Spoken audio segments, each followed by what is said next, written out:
Hello and welcome to the Ministry of the Real Truth.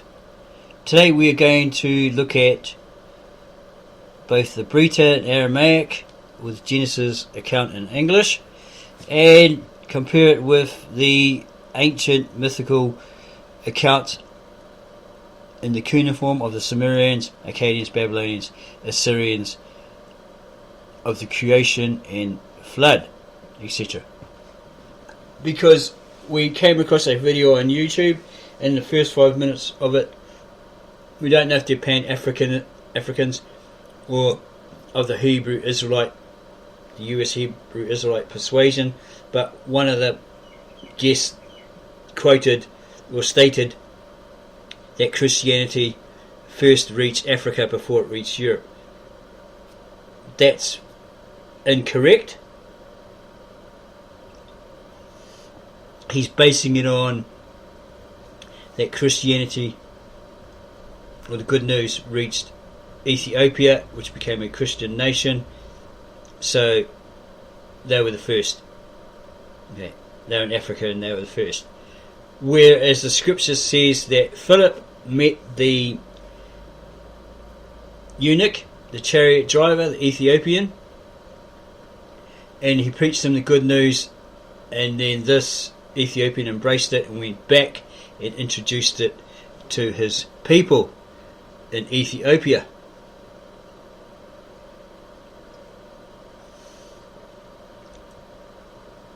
It didn't start in Ethiopia or Africa, because all the Brita in Aramaic or Genesis account point to a Middle Eastern region, hence it being called or being referred to as many times as they went east in the east, etc. Okay, and we'll verify that by looking at some maps, some information. Okay, the Garden of Eden, Genesis 2:15, Yahweh took the man and put him into the Garden of Eden to cultivate and keep it. Map of the traditional location of the Garden of Eden, supposedly, is Eden, the location of Eden there. Well, it should be pretty near Kuwait if Havilah is actually modern Kuwait. But this is what they claim here, that it was in that Sumerian, Akkadian, Assyrian, Mesopotamian, Babylonian area, right? Not in Africa. The Garden of Eden, there is no way to know exactly where the Garden of Eden was located, but the Bible reveals a few clues. It mentions that out of the garden flowed a river, and it was the source of 4 rivers. 2 of the rivers were the Tigris and Euphrates rivers. The other 2 were Pishon and Gishon. These 2 rivers are still in existence today, flowing from the Persian Gulf up into Iraq, and then through Syria and Turkey. The other 2 rivers are called Pishon and Gihon, and these 2 rivers are a complete mystery. It is traditionally accepted that the Garden of Eden was located somewhere north of the Persian Gulf, as seen in the above map. Notice the Tigris and Euphrates rivers on the map.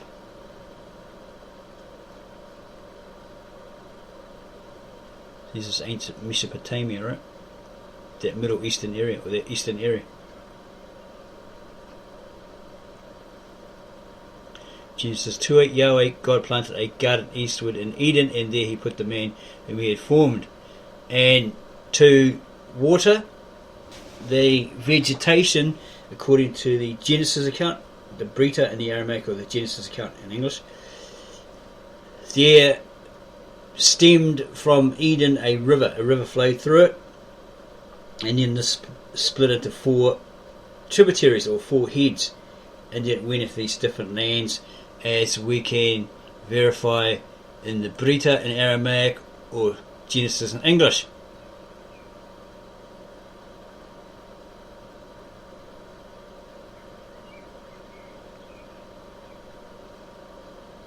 And all the trees of the field, this is Genesis 2:5 or Brita 2:5, And all the trees of the field were not yet created, in order for field vegetation were not yet supplied, because the Lord God had not yet brought the rains upon the face of the earth, and there was no Adam, or no man, or being to work the earth.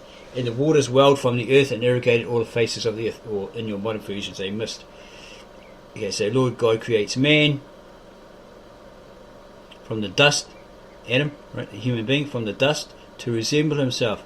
And he blew in their faces the breath of life, and Adam became a living soul. So this is the second being created, not the first, because the first was made in his image, and his likeness, had his appearance, had his face. But it was a Neanderthal man, and had that animal instinct.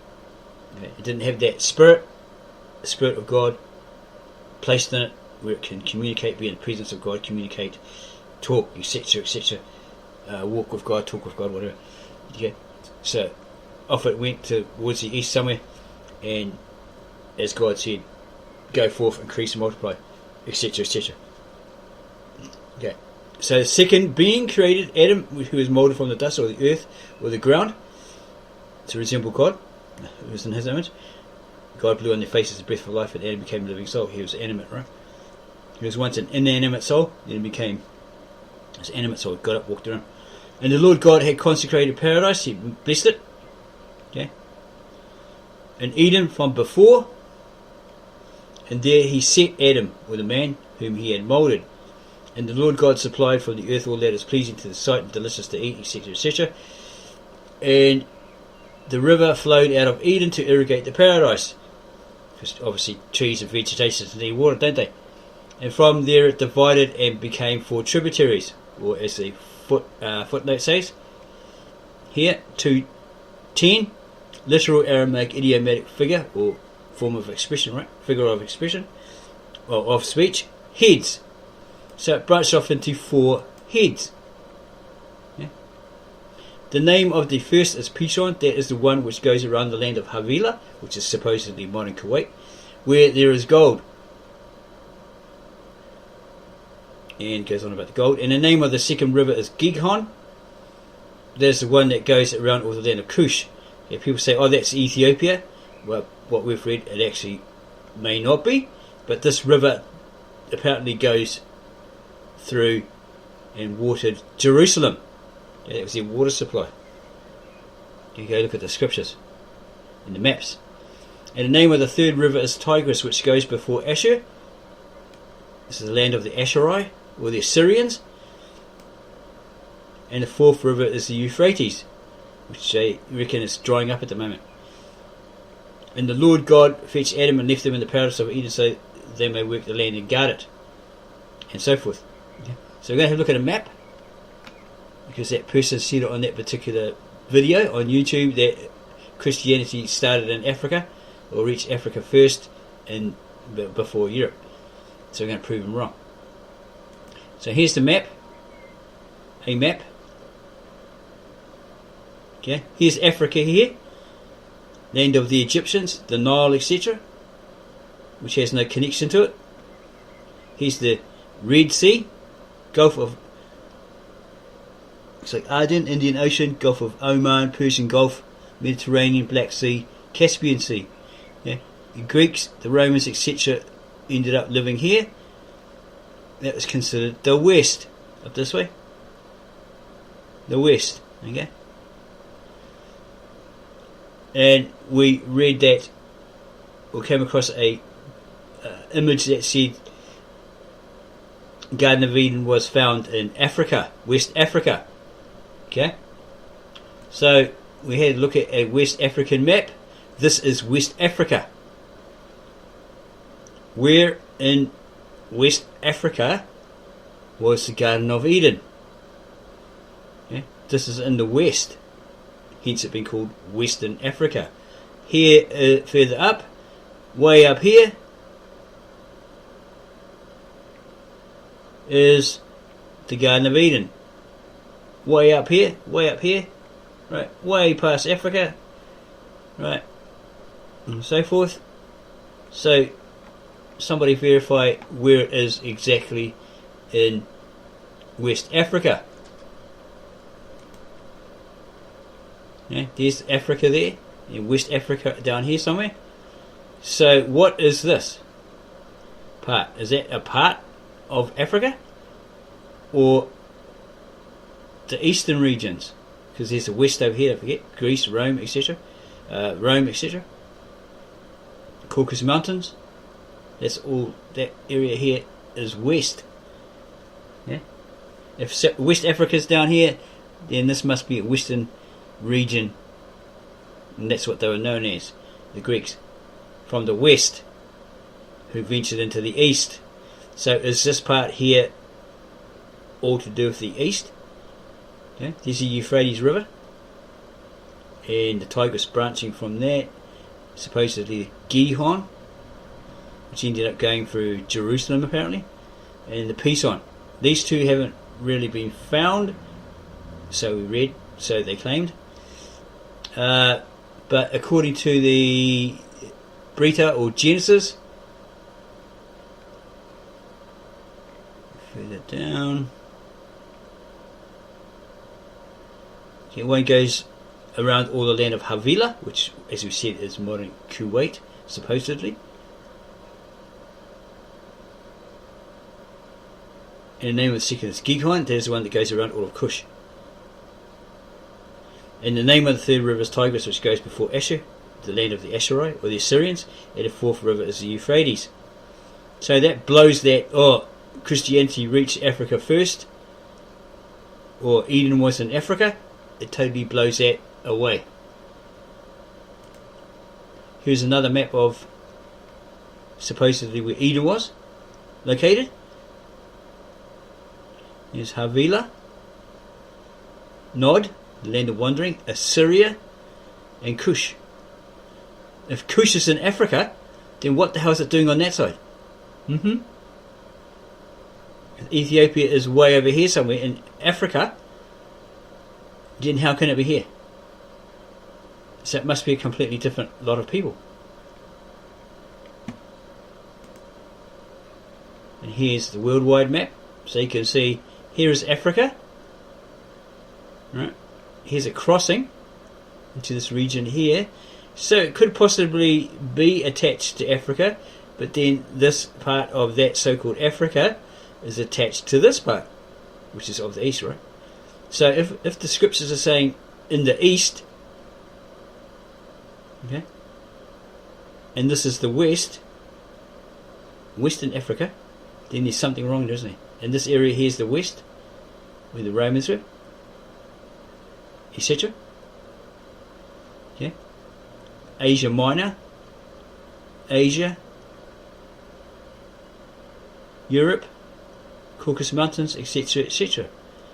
So there is something wrong there when these people say, Eden was in Africa. Christianity reached Africa first. Okay, a whole lot of baloney. Okay, so we're going to look at the Sumerian myth, creation myth. The earliest, because this is where they all supposedly, or the Genesis account, the stories came from, originated from. The earliest record of a Sumerian creation myth, called the Eridu Genesis by historian Thorkild Jacobson, Shaka Amos from the Kemet Persuasion, House of Sarnita TV. He actually did a brilliant video on this guy. He's a top Assyriologist. And there's another one called Stephanie, somebody, I can't remember her name. There's a couple of other ones. But yeah, he did a video around what this guy had to say. Okay, so according to this historian, it's found on a signal fragment, or he's passed now, it's found on a signal fragmentary tablet excavated in Nippur by the expedition of the University of Pennsylvania, USA in 1893. And first recognized by Arno Poibel, no idea who he was, in 1912. It is written in the Sumerian language and dated to around 1600 BCE. Other Sumerian creation myths from around this date are called Baton Cylinder. It's probably, is it that copper skull? Not really sure. The debate between sheep and grain and the debate between winter and summer also found in Nippur. It's all on these scrolls, right? These cylinders. These are contents. Summary. The beginning of the tablet is lost, but the surviving portion begins by recounting how the gods An, Enlil, Enki, and Ninhursagga created the Sumerians, the people, and comfortable conditions for the animals to live and procreate. Because the myth is that their planet, wherever they're coming from, these aliens, or these gods, was dying because it had like a gold ozone layer, and it was depleting, so they needed gold to throw into this atmosphere to save the planet, their beloved planet, right? So I can't remember his name, he stole a spaceship or something like that, flew off and ended up on this planet, which was all green, lush and everything, but on it, it had these beings, i.e. Neanderthal man. So he finds gold or something like that, he goes back and he tells them, and they send a colony, a convoy with a confederation out, and they go there and they grab these, they do these experiments because they're scared of going into the dark, right? The dark holes to get the gold and all that sort of stuff, and they want to speed up production, right? So they get hold of these so-called Neanderthals or beings that are already on the planet, and they do these experiments on them. Okay? Genetically, they mess with them, they mix their DNA with them and all that sort of stuff, and they come up with a worker. So they send that worker down there to get this gold, but they want to speed up production, so they've got to make more. So apparently the female god or alien that was with them, she donates her DNA or something like that, and then they mess around with that after many experiments, and that's why you got the Bigfoot and all that walking around, mysterious beings apparently, because they're experiments that might have got out supposedly. So they messed around with them until they came up with a female version, a worker who pumped out these children. They weren't allowed to procreate unless these gods, gave them permission. So they were pumping them out, and they provided more workers, which then speeds up the production. Then they could save the planet, right? All that sort of stuff. Okay, so they're all basically, let's say the Sumerians faded away, but the Akkadians took their story, their religion, their culture, whatever, and adapted it and adopted it and adapted it, right? Changed a few things, right? And they come up with a similar story to the Sumerian myths. After a missing section, we learn that the gods have decided not to save mankind from an impending flood. Apparently they were making too much noise. The gods were getting hacked off, they didn't like noise. So one thing led to another. Maybe it was that they procreated without permission or something like that, right? So they would get sick of them, so they decided not to decide them, from a flood. They hit this flood plan. What they're going to do was hit the polar ice caps, so that it would flood the whole world, right? Wipe them all out, and then fly off into the sunset in their UFOs or whatever back to their planet. Okay. But apparently one particular god loved these creations and something like that, and gave a message or spoke to one of these beings and says, hey, I want you to carry on. Here's the plans. This is on the cuneiform tablets, Babylonian cuneiform tablets. What's his name? The Santa Claus looking guy. Irving Finkel, he translated it, and he said there's a plan there of how to make this boat, this ark. So it's not really an ark, like a Sunday school kid's story, right, of this ark with giraffes and all that hanging out. It was like this other thing, and it was round. Yeah, it was all round, because he took those plans, and with a team he actually made that thing. Yeah, and he floated it down this river and all this sort of stuff. He's done a video on it. It's a coracle. That's what it's called, and they apparently still use them in Wales or somewhere like that today. Yeah, actually shows you footage of them making it, or photos of them making it. Right? So that's what he says. It was a coracle according to these myths. So he remade it, tested it, whatever. Okay, and in their stories they say things like, because apparently Noah's original name was like Upanchim Atrahasis, maybe a couple of other different names, right? So that's in relation to that Sumerian flood myth, Sumerian, Akkadian, and then Babylonian, and maybe Assyrian, Mesopotamian. Flood myth. Before the missing sections, the gods have decided to send a flood to destroy mankind. Enki, god of the underworld, sea of fresh water, and equivalent of Babylonian Ea, warns Zihusudra, the ruler of Shurupapak, to build a large boat through the directions for the boat are also lost. Though the directions for the boat are also lost. Okay, well, it can't be if Irving Finkel found it on the Babylonian cuneiform tablet, right? A Babylonian tablet, and translated it, and then created it. Yeah, this is what it says here. The directions for the boat are also lost. When a tablet resumes it, or maybe that piece of it was lost. When the tablet resumes, it describes the flood. A terrible storm rages for 7 days and 7 nights. 7 days and nights. The huge boat had been tossed about on the great waters.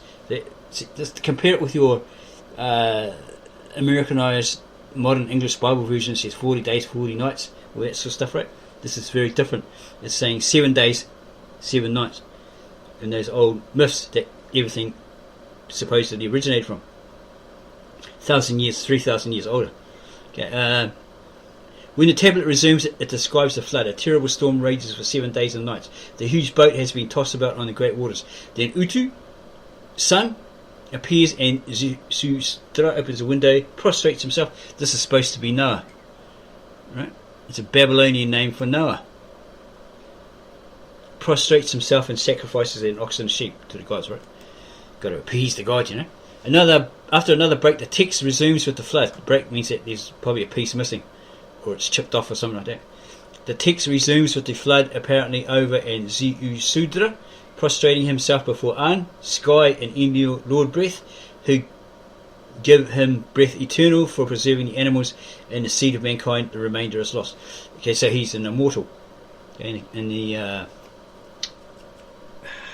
story of Gilgamesh, he's going around looking for Upancham or Pantasham, yeah, because he knows that he went to the depths of Hades or something, you know, and became an immortal. So he's looking for him because he lost his best friend.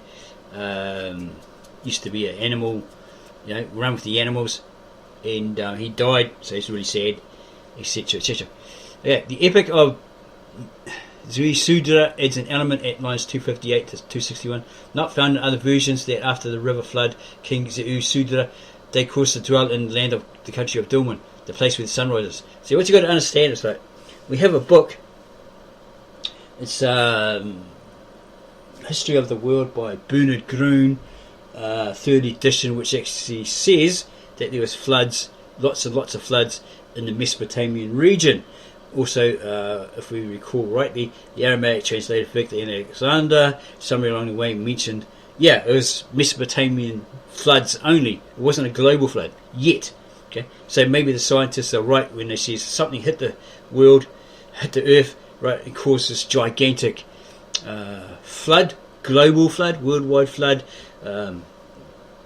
There's ice age or something, and everything melted and caused floods and all that sort of stuff, right? Maybe that's correct, right? But these were smaller floods. Even Egypt, in their records, they reported, you know, that there's the Nile over flooded or something, and this certain, I can't remember his name, in Egyptian or something, he built this boat and he saved all his people, right? They floated on and saved all the people, all that sort of mythical stuff. Okay, so it was basically in those regions, not a global event. Okay, so the epic of Zeusudra adds an element at lines 258 to 261, not found in other versions, that after the river flood, King Zeusudra, they caused to dwell in the land of the country of Dulman, the place where the sun rises. In this version of the story, Zeusudra's boat floats down the Euphrates River into the Persian Gulf, rather than up onto a mountain or upstream to Kish. The Sumerian word Kur, is it Kur? Kur, in line 140 of the Gilgamesh flood myth, was interpreted to mean mountain in Akkadian, although in Sumerian, Kur means mountain. So maybe that's what Kurdish means. And people of the mountain people. But also land, especially a foreign country, as well as the underworld. Some modern scholars believe the Sumerian deluge story corresponds to localized river floodings at Shuruppak, modern Talfara, Iraq, and various other cities as far as Kish, as revealed by a layer of riverine sediments, radiocarbon dated to around 2900 BCE, which interrupt the continuity of settlement. Polychrome pottery from the Jimdet Nasa period, around 3000 to 2900 BCE, was discovered immediately below the Shuru-Papak flood stratum. None of the pre-dynastic antediluvian rulers have been verified as historical by archaeological excavations, epigraphical inscriptions, or otherwise, but the Sumerians purported them to have lived in a mythical era before the Great Deluge. A Sumerian document known as the Instructions of Shuru-Papak, dated by Kramer to about 2600 BCE, refers in a later version to Zeusudra. Kramer stated Zeusudra had become a venerable figure in literary tradition by the 3rd millennium BCE. Yi Samuel Chen argues that the earliest references to Zeusudra can be dated to the Old Babylonian period. And these parallels. Other flood myths with many similarities to the Sumerian story are the story of the Dravida. Is that like a Indian or Persian or something?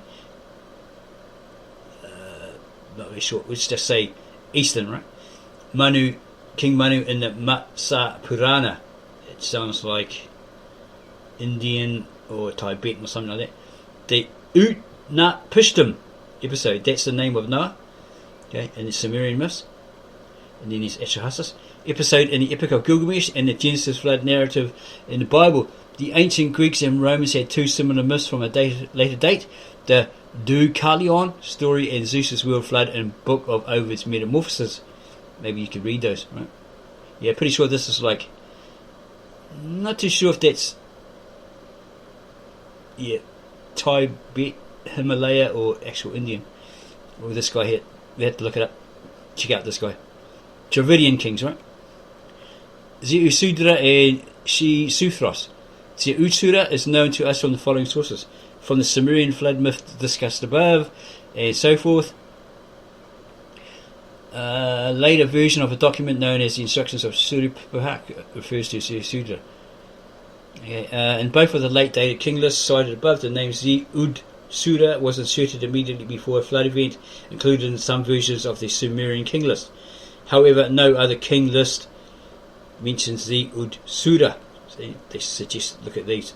Atrahasis is the story of Noah, the creation flood, the creation myth, the deluge, the flood mythology, Enuma Elish, Epic of Gilgamesh, Gilgamesh flood myth, Mesopotamian mythology, Song of the Hoe, Hoe, not the other one, it might be a garden hoe or something, Sumerian literature. I need some notes from Thorndike Jacobson, and so forth, external links, and so forth. So, in sum, the Sumerian myths were adopted and adapted by the Akkadians, and they're probably adopted and adapted by the Babylonians, and then the Assyrians, etc. And then they were adopted and adapted by these Mesopotamians, Assyrians, and it becomes with the people that were in Genesis, those or the later to be called the Hebrews, those who crossed rivers or they made a passage along with Abraham to the land of Canaan, which is Israel today. They made it a holy land by getting rid of the Canaanites who had this god called El, which is a pagan god, etc., etc. Because that whole area had to be a holy land for the holy people chosen of God, right? And they went through all their troubles, tribulations, and stuff like that. Family knows that God went through all this stuff, and then they eventually scattered all over the place, and so forth, according to the biblical history, the scriptural history, and all that sort of stuff. So it all started from Mesopotamia, okay, and it spread out.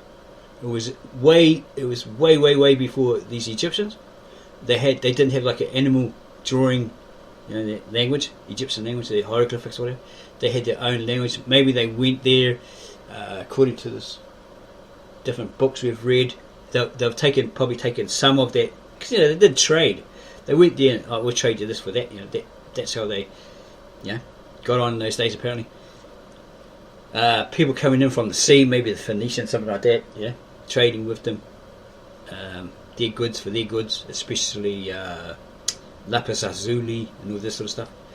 Right. So these Aramaeans might have gone back and created this language, because apparently, according to this book we read on history, Egyptian was something like read right to left, and then it was changed and went to left to right, or the other way around. Yeah, and they adapted. The Aramaeans adapted this language because they were using cuneiform, and it's just too damn hard. You know, unless you're like way up in the courts, you know, you had the education, you had to write, you had to read, all that sort of stuff. It was just a pain in the bum. So they needed to find another language that was easier to use. Yeah, so they came up with the Aramaean, and they probably used it other areas, right? Then you had Hebrew, Judean, etc., etc. It all sort of melded together, sort of thing. But as we say, don't trust us. Go and do your own personal research to verify that, right? We're just giving this general idea, okay? Because we could be completely wrong, okay? We might find something in the histories that says something different, right? But yeah, it's all coming from, according to the Brita, or in the Aramaic, or Genesis account, it's all coming from this area here, which is not in Africa. Okay? There's evidence, there's established fact that it's not coming from Africa. Okay? It's coming from this area here. Because remember the men who travelled to the east, to the eastern region, a desert region, Shinar in Genesis, or Sumer. Yeah, that's where they were. They were in this area, in the Syrian area, right? And they built that tower, okay, which they named. They said, "Oh, let's give ourselves a name, you know, a national name. So, you know, if we ever scattered, well, at least we know who we are," sort of thing, according to Genesis. Okay, so if anyone, especially these US Black Hebrew Israelites or the UK one or whatever, tell you it all started in Africa, baloney. Okay, it's total baloney. The land's all being one massive land mass, you know, until the plates shifted and whatever, and you know, land's divided, and you get these rivers and all that sort of stuff, right? Probably from the Genesis, beginning of the Genesis account, the paradise, right, and so forth. If they tell you, yeah, it all started in Africa, everyone came from Africa, it's a load of baloney, because the scriptures actually start here. Okay. I mean, if the Euphrates was in Africa, wouldn't it be in Africa today? No, it's not in Africa, it's here. Okay, so don't believe that baloney. Okay, that's why we're bringing you the real truth, the whole truth, and nothing but that truth. None of this made up stuff, right?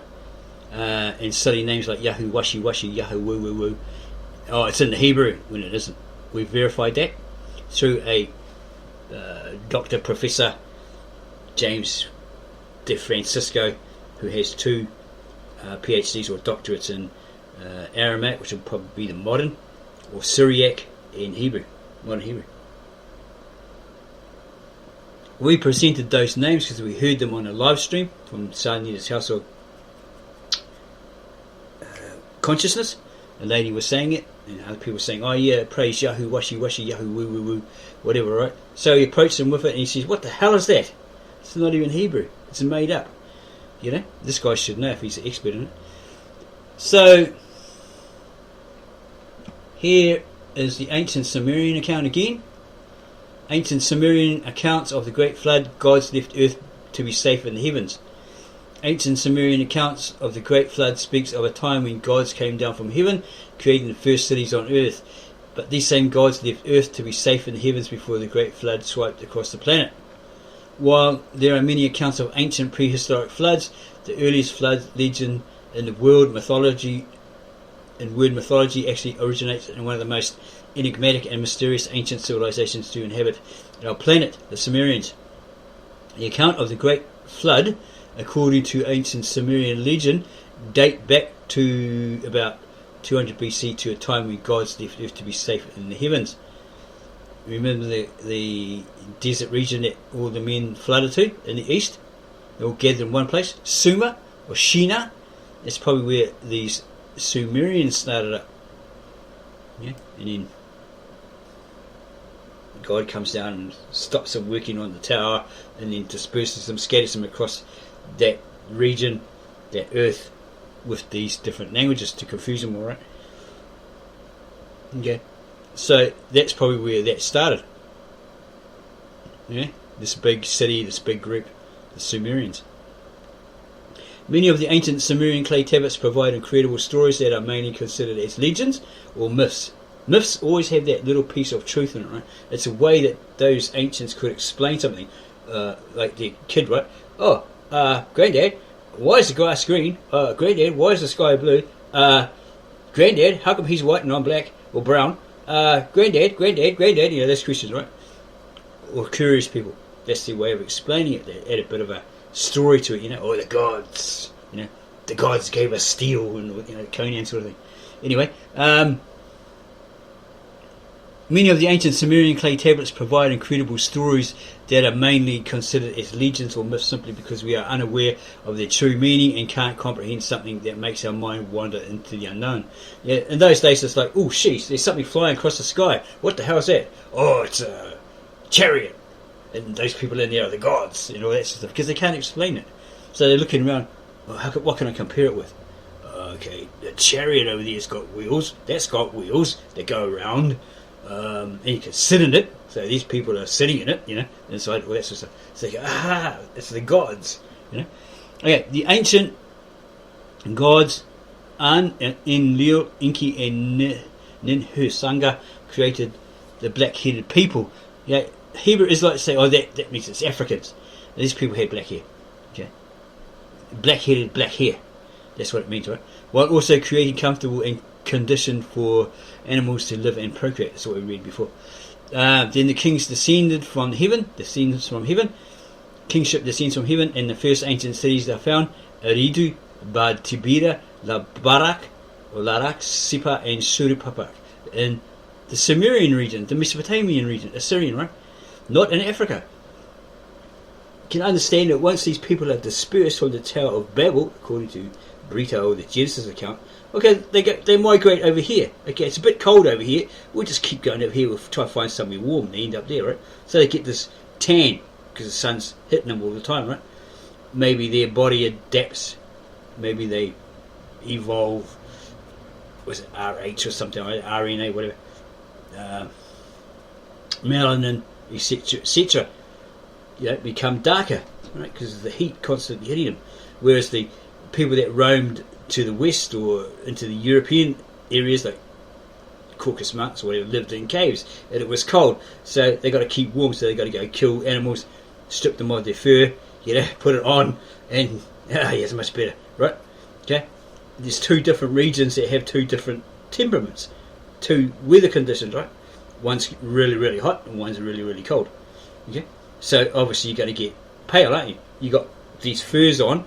You might have had a bit of a tan from the sun, but underneath you got white patches because it hasn't seen the sun, right? Or you're covered in fur during the winter, so your skin goes pale until you get sunlight and you start getting a tan. Yeah, but you might, because you might not have melanin in your system, or the RNA or whatever it's called, RH factor or whatever, you might go red first, you know, because you always lived in cold conditions. You go red first, and you start to go a bit browner after that. You're not like the other people that have the melanin in them, the RN or RH or whatever it is, right? And you can quickly get dark, okay, etc., etc. Okay, so the Sumerians were the first people who started building actual cities. This is cities, not mud huts, okay, etc., etc. Organised using actual city grids, like we see in modern day cities around the world. They invented sewer systems.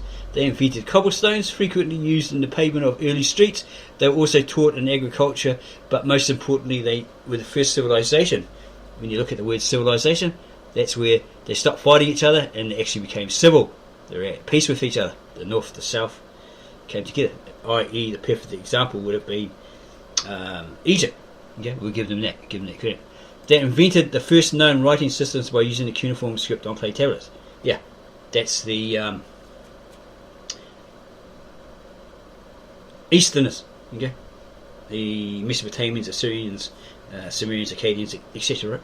Okay, whereas the Egyptians had a language, but they also had and used more of the hieroglyphics. Okay, where they drew animals, their symbols, whatever. Right? Okay. So yeah, these people invented a writing system, cuneiform, and they put it on clay tablets.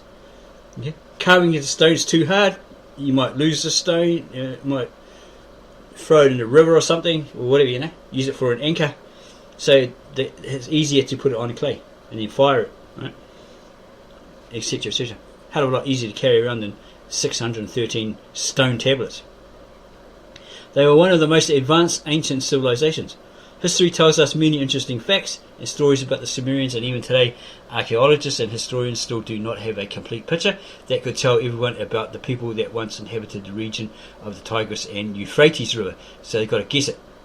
Okay? From the information, gather the facts, establish the facts, find the evidence prove itself, etc., etc. Right? And come up with this idea, well, according to this and that, this is what it was like. According to our archaeological findings, discoveries, etc., etc., this is what it was possibly like. This is what it says when we translate the cuneiform tablets, right? 1200 years had not yet passed when the land extended and the peoples multiplied. The land was bellowing like a bull. The gods got disturbed with the uproar. They made too much noise. Enlil heard their noise and addressed the great gods. The noise of mankind has become too intense for me. I can't sleep. With the uproar, I am deprived. Yeah, I'm asleep. I was just guessing at that one. Cut off supplies for the peoples. Let there be a scarcity of planet life to satisfy their hunger.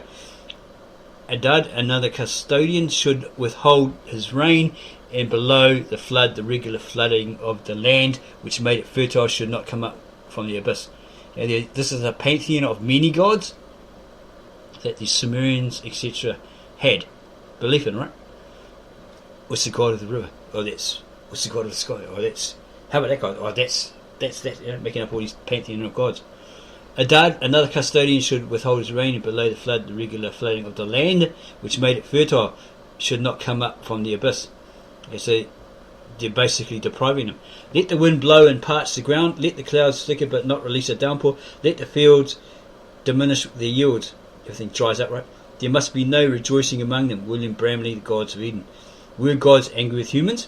Why is that gods or God, depending on which story of the flood you read? Why is that gods or gods, depending on which story of the flood you read, show ruthless behaviour towards mankind? Wasn't Zeus, etc., like that in the Greek myths? And what do all of the myths have in common? According to writings on an ancient Assyrian tablet, we understand the following. Command that there be a plague, let Namtar diminish their noise. Let disease, sickness, plague, and pestilence blow upon them like a tornado. They commanded, and there was plague. Namtar diminished their noise. Disease, sickness, plague, and pestilence blew upon them like a tornado. William Bramley, The Gods of Eden. Ancient Sumerian tablets interestingly mention that just before the Great Flood swept across Earth, that'll be in those regions, probably the Mesopotamian regions, as we stated before, not a worldwide global flood. The gods left our planet to be safe in the heavenly, returning only after the end of the Great Deluge. Okay, so it could have been worldwide, or could have just been that area where those people were. Okay, they were going to destroy them all by, according to the story, firing or hitting polar ice caps, which then would flood the whole world, right? Yeah, in that region, would flood that whole region, killing all those servants, those creations off. But why is that some parts of the stories are plausible while other parts of it, like when gods flew to the heavens, are considered improbable? Interestingly, the story of Noah, the most popular story of the flood, probably illustrates similar stories as those seen in the Epic of Gilgamesh, which predates the Bible, 3,000 years before. According to the Epic of Gilgamesh, Enki, the creator god of man, approached a mortal named Utnapishtim and spoke to him, revealing the plans of the gods. This is seen in the Babylonian cuneiform text, translated by Irving Finkel, okay, the curator, etc., of the British Museum. Okay, revealed the plans of the gods, giving him plans on how to build a boat, the coracle, and how to survive the wrath that the gods would set upon earth. Once the flood had swept across the planet, okay, here it says the planet, possibly just in that region, okay, fulfilling the wrath of the gods Ut-Nam-Pishtim, that's the Mesopotamian regions, and of the gods Ut-Nam-Pishtim, Atrahasis Na in apostrophe AH in Palestine, which sounds pretty much like Na. He offered sacrifice to the gods, and after which the gods allowed him to live. But is it possible that stories about the great floods caused by the wrath of God or the gods were not a myth, and what if accounts of ancient cultures are in fact true? What if gods did in fact exist on earth, and what if they did travel to the heavens just before the flood? Well, according to Robert Ballard, one of the best known underwater archaeologists, who in 1985, using a robotic submersible with a remote controlled camera, found the famous shipwreck of the Titanic, the Great Flood did in fact happen in the distant past. That could be that worldwide global flood because of the ice age, when everything melted and flooded the earth, caused tidal waves, whatever, or something hit the earth, whatever scientists have come up with over the years. Okay, Ballard believes that some 12,000 years ago, much of the Earth's surface was covered in ice. Yeah, it was the Ice Age, right? And he states where he lived in Connecticut was ice a mile above his house, all the way back to the North Pole, about 15 million kilometres. That's a big ice cube, he said in an interview with ABC News. But then it started to melt. We're talking about the floods of our living history, he added. According to Ballard, after the water from the glaciers started melting, it rushed into the world's ocean, causing huge, catastrophic flood around the world. There's a global flood. The question is, was there a mother of all floods? Ballard said. A controversial theory proposed by Columbia University scientists claims there was a giant flood in the distant past in the regions of the Black Sea.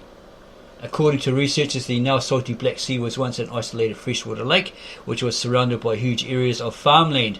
That is until it was flooded by a huge wall of water coming from the rising Mediterranean Sea. Scientists estimate that the force of the water was in fact 200 times stronger than that of the Niagara Falls. The giant wall of water swept away everything that it encountered in its path, creating total destruction and chaos in the region, changing the geography of it. Jordan Maxwell talks about the what was that word? Can't remember. It's like the tohu and the vovu or something like that. That before the creation there was beings, other beings on the planet, and they hacked off the god or something like that, and they faced the destruction. And then Adam and Eve when they were created, they were told, go and replenish, increase the earth, right? Meaning do it over again. Okay, have a look at his videos about the Tov and something else, Tohu and the Vohu or something like that. What if the tales written by the ancient Sumerians are correct, authentic, and of actual historical value?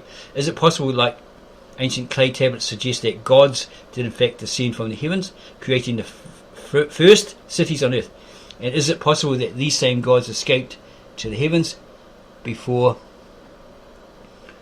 the Great Flood? The question that inspires debaters in ancient Sumerian texts: can we identify the difference between myth and reality, and what kind of reality is accepted by mainstream scholars today? It seems that the ancient clay tablets of ancient Sumer have incredibly valuable history stories that have been ignored for decades by mainstream scholars.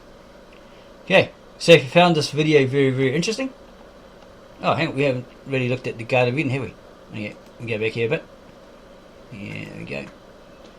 Here is the Brita, or the Genesis account, created by the Son of God. And the earth was for him, by him, and the darkness was over the face of infinite space, and the Spirit of God was over the layers of water. So what it's saying here is that He's created the heavens and the earth, right? The sky and the earth. Okay? And it was in darkness, and it was just there in space, never-ending space, and the Spirit of God was over the layers of the water, the Holy Spirit, the power of God. So it's just deep, dark, infinite space, endless space.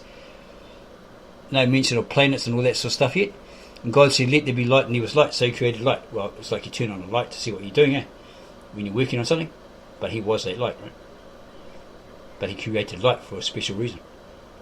And God hasn't created the sun yet, or the moon. And God saw the light that was beautiful, and God chose light over darkness. Well, yeah, he gave it rule over darkness, right? And God called the light day, and the darkness night, and the evening and the morning became part of one cycle of the first eon. It's down here in the Aramaic. 153, literal Aramaic word, euma, eon, immeasurable period, day or age. Age or day, with a capital D, because it's different from the day that we know today. It's like a created calendar day, Hebrew day, etc. It's very, very different. It's kind of weird, but if you get your head around it, which is quite hard, we find it's quite hard to keep messing it up, you'll get it, right? You'll understand it. Okay, so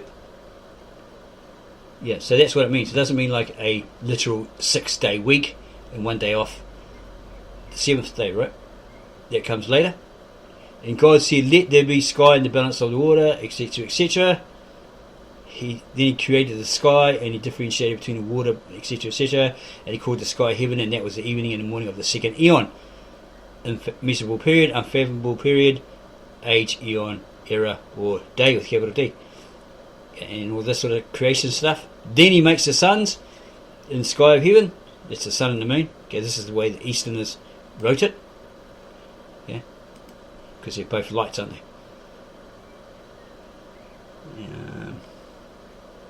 Okay, on the morning of the fourth, and it was evening and morning on the fourth eon. See, that's when the day started. The day ended. Right, that period ended.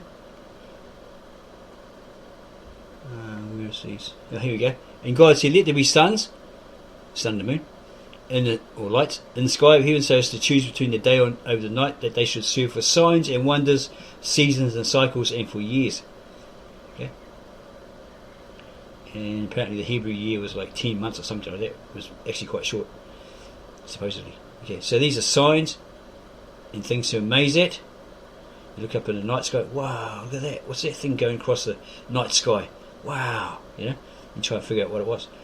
Seasons like autumn, summer, winter, spring, and cycles, evolutions, right? Because further down it has something about evolutions being these cycles. Here we go. Genesis 2:1, and the sky and the earth were completed in all their evolution. Footnote down here, 2:1, literal Aramaic idiomatic figure of speech, powers. They went through their cycles, the sky and the earth. All those revolutions, those cycles. So it's nothing here to do with evolution, and it's nothing here on creating other planets. He probably created this planet first, by the looks of it, and then created the other planets in the universe. It's like a systematic thing, right? And these like fall in line and do this and do that according to the science behind it. But according to this Brita, by the looks of it, this Genesis, he makes the earth first, which was dark, formless and void, and had a watery surface, before he decides to bring land from it. The Egyptian myth is that it was all covered in water, and then this mound of dirt came up from amongst it. Yeah, this mound, and then it went on from there. Yeah, so it's quite interesting. So we're looking at this verse here. God created the creatures of the earth, and God created human being to resemble his own visage, his likeness, his image, right? He created them, male and female. And then down here in the footnotes, 128, literal Aramaic idiom or expression, way of expressing it. God created the Aboriginal man first. Okay, the Neanderthal man. Okay, and that's the theory of the Aborigine that follows that to explain it. Okay, so where the hell did man go from? Where is it? He makes all these animals, and one of them happens to be an ape, and it slowly evolves into a upright man, or a huge whale that suddenly turns into or evolves over 60 million years or 60 million years ago and ends up being a black bear, according to Darwin's theory, right? The origin of species. Yeah, where does it say that? Okay. You can't be Neanderthal man, a pre-Adamic man, as stated here, if they were created first, okay, and then man was created second, right? One in the likeness of God, he created him as likeness. The second from the dust of the earth, right, as stated in these ancient, original, very old Assyrian, Aramaic manuscripts of the Tav Asher, sister language of the Tav Ivri, or the original ancient, very old Hebrew. Okay, so there wouldn't be any space for it. If this pre-Adamic man was created first, and then there was Adam, a humanoid made, right? Where'd these apes fit in? Where did this great ape come from? Okay, it suddenly decided, oh, I'm sick of walking on all fours. I think I'll stand up. I'll stand up straight. Ooh, me back. Snap, snap, and he comes this erect human being. Don't think so. Okay, it doesn't fit. Yeah. This is all like probably metaphorical, allegorical. I mean, a man talks to a snake or a serpent or whatever. Does it necessarily mean that he actually speaks to a snake, or is he talking to him telepathically? Okay, maybe like that. Yeah, or it may mean something completely different. Yeah, in the original language, but it's all here translated into the nearest English equivalent from that ancient Brita of the Lishana Artika Saprat, language of God, of the Assyrian Aramaic or Aramaic from the original Ketav or Tav Asherit. Okay, that would probably be Asherit script or something like that. I'm not really sure. You'd have to ask Victor Alexander exactly what it is. I think he suggested it all stems back to the original ancient, very old Ninevite Aramaic that Jonah spoke to the Ninevites in Assyria when he warned them, you know, wrath of God is coming upon you. Or they took all that he said and all they wrote in Aramaic or something like that and put it in his own language, right, to share with his people, whatever like that. Yeah, something like that. Okay, so here's some more here about Cain. He kills Abel, goes into the land of wandering or Nod, and he finds himself a wife, does the Oompa Loompa, and he has a child, Enoch. She gave birth to Enoch, and Cain's still alive, so he starts a village and called it after his son Enoch. So it's probably one of the first villages. And to Enoch was born Irad, and to Irad was born Mehujael, and Mehujael was born Metushael, and to Metushael born Lamech. And he had two women, the first bigamist, right, polygamist, having two wives, and that sort of stuff. And Adam took his wife again, that's after Cain went into the land of wandering, or Nod, right? So he's no longer the heir. So God gives Eve another kid, another son, and she called him Seth, which means it's like in the place of, right? Okay. She. 425, literal Aramaic word, she. Is that how you say it? Shehit? Instead or in place of. Offspring that Cain killed, Abel. Okay. And to Seth also was born a son, and he called his name Enosh. Thereafter they were called after the name of the Lord. And this was in footnote 426, the beginning of the line of the children of the Lord. So that was the holy line which the Christ would eventually come through.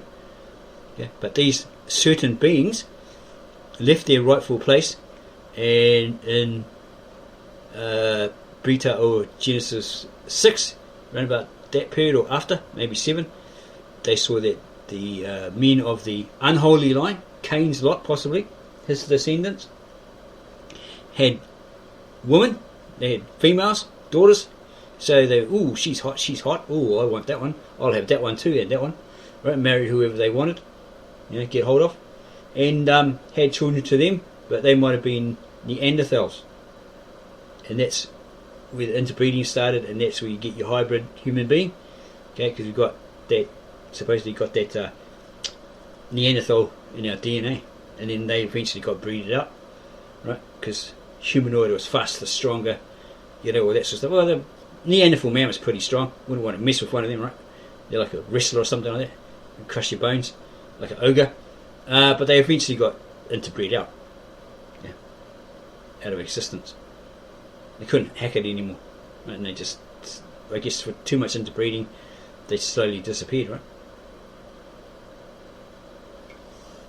So, hopefully you enjoyed this video. Hopefully it wasn't too long. Hope it was exciting for you as it was for us. We really enjoyed bringing it to you. Okay. Yeah, so that like totally blows away that person in the video's statement that Christianity went to Africa first before Europe. In a sense, it could be right, like, because the Mesopotamians are in the east, Europe, and then they spread out, and then they, you know, and then the Jews, etc., tell the good news, and then the Romans, the people there, the Greeks, they get hold of it, and then the rest of Europe, through, say, Constantine's invasion of different countries and forcing them, the Roman state, empirical church on them, right? I.e. Roman Catholic doctrines, whatever, come under us, or you know, you'll suffer. Recant and join us, or suffer the consequences, you know? And that's how Christianity spread. That form of Christianity, possibly what we have today. Yeah. So yeah, again, hopefully you enjoyed this as much as we did presenting it to you. If you did,